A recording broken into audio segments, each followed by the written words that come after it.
খুশি খুশি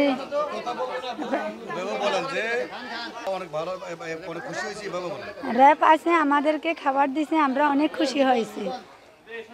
আমরা তো এখনো পানির ভিতরে আছি, তো আমরা এখন খুশি হয়েছি। র্যাবকে ধন্যবাদ। হ্যাঁ, আমি র্যাবের তরফ থেকে যে সাহায্যটুকু পেয়েছি এই জন্য ওনাদেরকে ধন্যবাদ জানাই।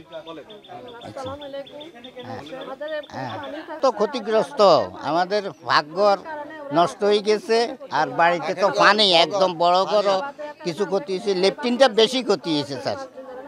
হ্যাঁ হ্যাঁ, টয়লেটে খুবই অসুবিধা হয়েছে স্যার। আমাদের এই জলশ্রী মনে করেন 200 কত পরিবার, আমরা কোনো বাড়িতে পাইতেছি না, আমরা বাড়িঘর সব ডুবা। তারপর মেম্বার চেয়ারম্যান গত পরশু দিন আমাদের খবর নিয়েছে, জনের টিউনু স্যার ডাক দিছে, তখন যাই মনে করেন মেম্বার আসি আমাদের দেখাশোনা করছে। এর পরে দিয়ে আমাদেরকে মেম্বারের প্যাকেট একটা দিয়েছে, এই পর্যন্ত আর কিছু পাই না। র্যাপে আসি আমাদেরকে ত্রাণ বিতরণ করে গেছে, আমরা এতে সন্তুষ্ট।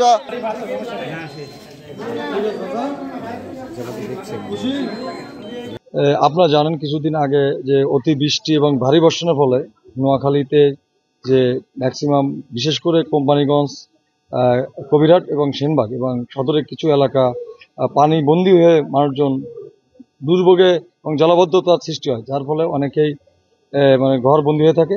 তো পরবর্তীতে আমরা আমাদের স্যারের নির্দেশে, আমাদের অধিনায়ক র্যাব 11 স্যারের নির্দেশে আমরা প্রত্যেকটা জায়গায় যাই এবং আমরা অ্যাসেসমেন্ট করি এবং তাদের কী সমস্যা সেটা আমরা প্রথমত অ্যাসেস করে দেখি এবং পরবর্তীতে আমরা বিভিন্ন জায়গায় ত্রাণ, মানে এটাকে আমরা ত্রাণ বলবো না, এটাকে বলবো আমরা উপহার সামগ্রী হিসেবে আমরা আমাদের যারা মানে জলাবদ্ধতা অবস্থায় আছেন তাদের কাছে আমরা পৌঁছে দিচ্ছি র্যাব 11 সিএসআর সার্বিক নির্দেশনা এবং তত্ত্বাবধানে।